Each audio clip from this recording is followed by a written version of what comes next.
Fala pessoal, sejam todos bem-vindos a mais um Crypto Club. Eu quero começar essa live com uma pergunta bem simples para vocês. Você percebeu que tudo está ficando mais instável ao mesmo tempo? Cada dia que passa? Trump dá 10 dias ao Irã para resolver para entrar num acordo. Porta-aviões dos Estados Unidos estão se movendo próximo das regiões. Cripto com saídas bilionárias e o Fed fazendo uma das maiores injeções de liquidez desde a pandemia. Isso não é um dia normal, pessoal. E o mercado não espera a confirmação, ele se antecipa. Se você quer entender o que realmente move o preço e não só a manchete, fica aqui comigo até o final, pessoal.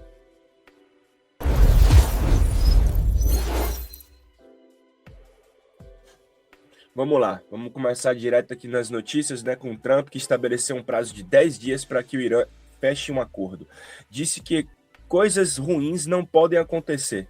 Os carrier groups, né, que são os porta-aviões, estão começando a se movimentar para a região do Oriente, como a gente pode ver aqui nesse vídeo. Os air assets também estão se posicionando. A diplomacia ainda está ativa entre os países, mas o mercado não opera esperança, ele opera risco. E quando se fala de Irã, e se fala de petróleo, e se fala de Hormuz, se o petróleo sobe, a inflação volta. Se a inflação volta, o Fed trava os cortes. Mas enquanto todo mundo olha para a guerra, o mercado olha para o dinheiro, pessoal. 4 semanas seguidas de saídas, né? 3,74 bilhões de dólares nos últimos meses, 8,5 bilhões de dólares saindo dos ETFs desde outubro de 2025. Bitcoin está liderando nas retiradas, tá? E o Ethereum também sangrando bastante. Isso aqui não é capitulação violenta, é drenagem lenta, é aquele tipo de mercado que vai te cansando aos poucos, vai minando a sua confiança até você desistir. E se você já sentiu esse desgaste psicológico no mercado, comenta aqui no chat. Agora vem a parte mais interessante, mesmo com saídas institucionais, o preço não desmoronou. E é isso que eu vou mostrar aqui no Liquidation Heatmap, na nossa carta gráfica das últimas 24 horas. A gente está enxergando aqui, ó. Vamos esquecer um pouquinho a narrativa, né? E olhar essa carta térmica juntos. Liquidez pesada acima das áreas de 67 a 68 mil. Foi o que aconteceu ontem aqui, ó, ele já tirou, né, essas áreas, ainda continuam com as áreas boas aqui a 68 mil dólares, tá? Um cluster relevante abaixo na área de 65, 66, olha aqui embaixo, a gente tem um cluster muito grande, tá? E o mercado está preso nesses dois ímãs, né, os dois puxando, foi por isso que a gente não teve um movimento real essa semana. O Bitcoin ficou bem lateralizado nos últimos dias, e esse, para mim, foi um dos grandes motivos. Isso significa, pessoal, uma coisa. Antes de decidir a direção, ele pode varrer os dois lados. Entendeu? Liquidez acima, liquidez abaixo, espaço vazio no meio. É exatamente a receita para que o mercado vá tirar o seu dinheiro. E sabe outra coisa? O que pode adicionar essa explosão ainda mais? Amanhã, quer dizer, hoje, né? Uma lembrancinha, né? Hoje temos o GPD e temos o PCI e também temos o PMI. Então, isso é um combustível. Se vier forte, o dólar sobe, o risco sofre, mas se vier fraco, a narrativa de corte volta. O squeeze, o short squeeze talvez pode voltar também. E olhando o heatmap, você entende que o mercado já está posicionando para um movimento violento. Se você não quer ser pego no lado errado dessa volatilidade, pessoal, fica aqui até o final, porque eu vou falar como eu estou operando essa semana, tá bom? E a última notícia que está rolando aqui é aqui agora a parte que quase ninguém está comentando, né? 18,5 bilhões em Ripples overnight, quarta maior injeção desde o Covid.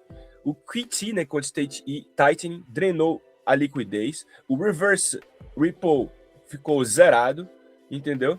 E o FOMC está dividido. Alguns querem cortar, outros querem manter a taxa de juros. Alguns ainda falam em subir a taxa de juros. Olha que loucura. E quando o Fed injeta liquidez silenciosamente, é porque ele está apertado. Mas notícia nenhuma substitui o que, meu pessoal? O bom e o velho gráfico. E é isso aí que está acontecendo essa semana. A gente está vendo um token que vem de uma queda forte, que está numa tendência, num viés de baixa, numa tendência de baixa, ou bear market, como vocês gostam de falar, certo? E agora ele lateralizou, ele está numa lateralização. Você vê que a gente tem um retângulo aqui super visível, né? fácil de entender. Essa é a lateralização que está acontecendo, no qual a gente tem alguns pontos aqui, de um ponto de resistência forte na região de 70.700. O preço pode chegar a subir hoje aqui, né? Tirar essa liquidez desse grupo aqui e dar um movimento real dele para queda, tá bom?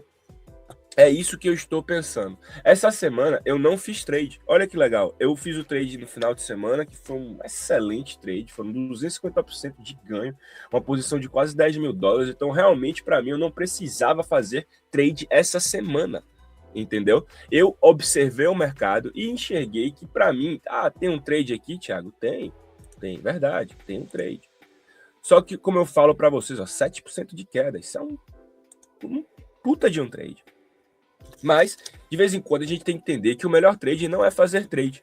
Eu preferi sair vitorioso, porque o meu final de semana foi excelente, e estou estudando, na verdade, a possibilidade para possível entrada em compra ou em venda. Ao presente momento, eu estou enxergando uma compra rápida, uma operação turbo rápida para compra nas próximas 4 horas, no qual eu vejo que o preço vai achar sua primeira ponto de resistência aqui na faixa dos 68 mil, como a gente mostrou, e já está encontrando esse ponto de resistência. Inclusive, eu não entraria em long aqui agora, é meio complicado, eu preferia que ele quebrasse essa linha média de 50, retestasse ela para eu poder entrar. Mas, enfim, é um trade turbo que eu estou enxergando, vou até colocar aqui para vocês. Vocês gostam?